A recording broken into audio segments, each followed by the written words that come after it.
नमस्कार, आप सभी का बहुत बहुत स्वागत है करियरविल आईएएस पर। और मुझे लगा कि आज मैं आपको एकदम रियल एंड रॉ न्यूज़ पढ़ाऊं, जहां पे हम सीधा न्यूज़पेपर से पढ़ेंगे। भाई, ये मामला बहुत ज्यादा चर्चा में, आपको पता है। निठारी हत्याकांड जब केस हुआ तो पूरा भारत दहल गया कि क्या कोई इतना वहशी हो सकता है कि बच्चों को मार करके, उन्हें काट के, उनके मांस को पका करके खाए।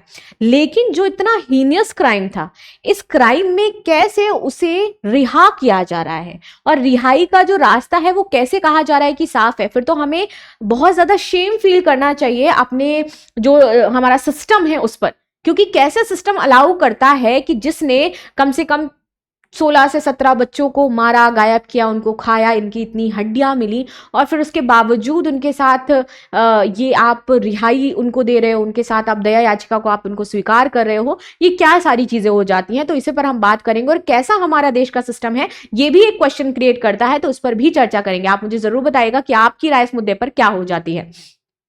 निठारी हत्याकांड के बारे में बात कर लेते हैं। तो इसमें बड़ी राहत दिखाई दे रही है। रिहाई का साफ रास्ता जो है वो पूरी तरीके से साफ हो चुका है। 7 अक्टूबर को एक मामले में दोषी कौन थे? सुरेंद्र कोली इनका नाम है। इन्होंने क्यूरेटिव याचिका पर फैसला सुरक्षित रखा गया। इनकी क्यूरेटिव याचिका क्या होती है ये भी मैं आपको बताऊंगी, ठीक है। सुप्रीम कोर्ट में 3 जजों की बेंच ने फैसला सुरक्षित रखा है। हत्या के मामले में इन्हें उम्र कैद की सजा सुनाई गई थी, ठीक है। तो अभी आपको ये जरूर पता चलेगा कि इनको सजा कैसी हुई थी भाई, उम्र कैद की सजा हुई थी। चलो आगे समझ लेते हैं। निठारी हत्याकांड में अब इनको बड़ी राहत कैसे मिली? तो जिस क्यूरेटिव याचिका की मैं बात कर रही हूं वो क्या होती है? क्यूरेटिव याचिका वो होती है कि एकदम अंतिम निर्णय, जब आपका भाई एक अंतिम आप जो कोशिश कर रहे हो, जो लास्ट एक कोशिश आपकी होती है, वो होती है आपकी क्यूरेटिव याचिका। जब आपने सुप्रीम कोर्ट में याचिका दायर कर दी होती है और आपने राष्ट्रपति के पास भी अपनी दया याचिका भेज दी होती है और दोनों ही जगह से वो खारिज हो जाती है, देन आपका एक अंतिम, एकदम अंतिम फैसला कि कहीं कोई न्यायिक त्रुटि तो नहीं रह गई है फैसला सुनाने में, कहीं कोई गलत डिसीजन तो नहीं ले लिया गया है, तो उसके लिए अधिकार होता है कि आप क्यूरेटिव याचिका दायर कर सकते हो। कब? एकदम अंतिम, जब राष्ट्रपति के सामने दया याचिका भेजी गई है वो भी खारिज हो गई है और सुप्रीम कोर्ट ने भी आपकी याचिका को खारिज कर दिया है, देन यू हैव पावर कि आप क्यूरेटिव याचिका दायर कर सकते हो, ताकि लास्टली जो एक बार हो जाए उसे देखा जा सके कि कहीं कोई त्रुटि आपके डिसीजन में तो नहीं है। ये होती है आपकी क्यूरेटिव याचिका, ठीक है। चलो भाई, निठारी हत्याकांड की अगर बात करें तो 3 जजों की बेंच ने फैसला सुनाया है। पूरा मामला क्या था? तो उम्र कैद का ये जो फैसला था इसको वापस ले लिया गया है कि इनको उम्र कैद नहीं होगी। उम्र कैद का फैसला वापस लेकर के और 3 जजों ने डिक्लेयर कर दिया है कि भैया ये उम्र कैद की सजा नहीं काटेंगे, क्योंकि इनकी इतनी बड़ी भी गलती नहीं थी जैसे पोर्ट्रे करी गई थी। चलो ये भी मानते हैं कैसे नहीं थी। बता दें नौकर सुरेंद्र कोहली 12 मामलों में पहली बार बरी हो चुका है। तो 12 मामले जो उसके पास थे उसमें इसको बरी कर दिया है। जो उसने बच्चों को मारा, गायब किया, उनका रेप किया, जिनमें से कुछ का, उसको कर दिया गया है बरी। दरअसल 7 अक्टूबर को एक मामले में दोषी सुरेंद्र कोहली का क्यूरेटिव याचिका पर फैसला सुरक्षित रखा गया है। सुप्रीम कोर्ट में 3 जजों की बेंच ने फैसला सुरक्षित रखा था। हत्या के मामले में उम्र कैद की सजा पर सुप्रीम कोर्ट को फैसला यहां पर देना था।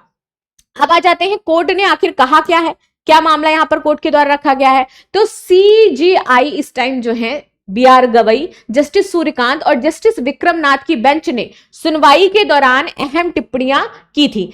सीजीआई गवई ने कहा कि यह मामला 1 मिनट में अनुमानित नहीं होने वाला है कि अनुमान देने वाला हो। अगर इस मामले में बाकी मामलों के बरी होने के बाद ये सारी चीजें आती हैं और उसे दोषी ठहराया जाता है, तो एक अजीब स्थिति पैदा हो जाएगी कि 12 मामलों में तो आपने इसको बरी कर दिया, एक मामले में फिर आप क्यों बरी नहीं कर रहे हो। तो ये कॉन्सिक्वेंस यहां पर क्रिएट हो जाएगा कि आपने 12 मामले बरी हो, आप एक मामले में कह रहे हो कि नहीं तुम्हें तो उम्र कैद की सजा होगी।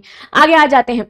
इन्होंने बोला कि ये न्याय का उपहास नहीं होगा कि अगर हमने किसी को 12 मामले में बरी किया है और एक मामले में हम ना बरी करें।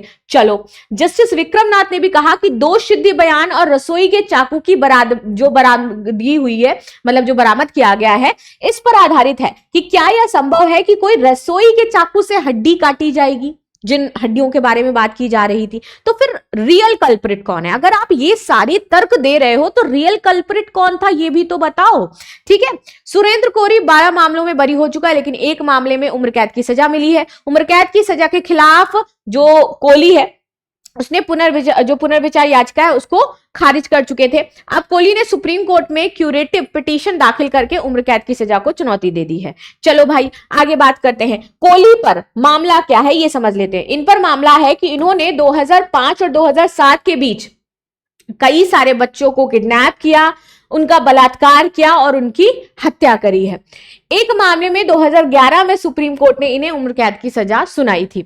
जस्टिस विक्रम नाथ ने फैसला सुनाते हुए कहा कि 2011 के पुनर्विचार फैसले को वापस लिया जाता है और सुप्रीम कोर्ट की अपील स्वीकार की जाती है। इलाहाबाद हाईकोर्ट की अगर हम बात करें तो आदेश रद्द किया जाता है और याचिकाकर्ता बरी किया जाता है और सभी सजाएं रद्द की जाती हैं और कोहली को तत्काल यहां पर रिहा कर दिया जाएगा। ये यहां पर बात कही गई है कि कोहली क्या हो जाएंगे भैया, तत्काल रिहा हो जाएंगे। अब आप समझिए कि किस तरीके से ये इस पूरे मामले में एक उन पेरेंट्स का क्या जिनके बच्चों की डेथ हो गई, क्या आप उनको वापस ला सकते हो? उन लोगों का क्या जिनके पूरे घर उजड़ गए, जिनका इकलौता बच्चा होगा, जिन्होंने इतना मेंटल ट्रॉमा झेला, इतना मेंटल टॉर्चर झेला, ये सारी चीजें हुई, आप उनका क्या कर रहे हो? ये कैसी न्याय व्यवस्था है जहां पे आप बरी कर देते हो? बिल्किस बानो केस की अगर हम बात करें, वहां पर भी आपने सेम काम किया। ये गलत है। जो गलत है उसे आप गलत पोर्ट्रे करिए, उसको सजा मिलनी चाहिए थी। जो कोई क्या गारंटी है? मोस्टली जो केसेस उसमें ये देखा गया, जब रेपिस्ट बाहर आता है तो दोबारा रेप करता है और रेप करके फिर अंदर जाता है, उसकी अपराध की प्रवृत्ति नहीं बदलती है। तो जब व्यक्ति की अपराध की प्रवृत्ति नहीं बदल रही है तो आप फिर क्यों इतने ज्यादा फ्लेक्सिबल हो रहे हो? इसने अपराध किया ये तो आपको पता है ना। अब आप सजा इस बेस पे सुना रहे हो कि उसने हड्डी काटी या नहीं काटी, चाकू से वो हड्डी नहीं काटी। What is the sense of that? वो व्यक्ति जो ये स्वीकार कर रहा है कि हाँ उसने इतने बच्चों का किडनैप किया, मर्डर किया, उनमें से किसी कुछ को पका के भी खा गया, तो उससे बड़ी चीज क्या हो सकती है? और आपने ऐसे कई मामलों में उम्र कैद की सजा सुनाई है, तो आप उसे बरी कैसे कर सकते हो? और क्या ये गारंटी है कि ये पर्सन वापस बाहर आकर के ऐसी हरकतें नहीं करेगा? ये किसी का रेप दोबारा नहीं करेगा, ये बच्चों को दोबारा किडनैप नहीं करेगा, और उन फैमिलीज के साथ आपने क्या न्याय किया है? तो ये हो जाता है पूरी तरीके से गलत। और सुप्रीम कोर्ट को मुझे लगता है कि एक बार दोबारा से इस फैसले को देखना चाहिए और इसको बरी नहीं करना चाहिए।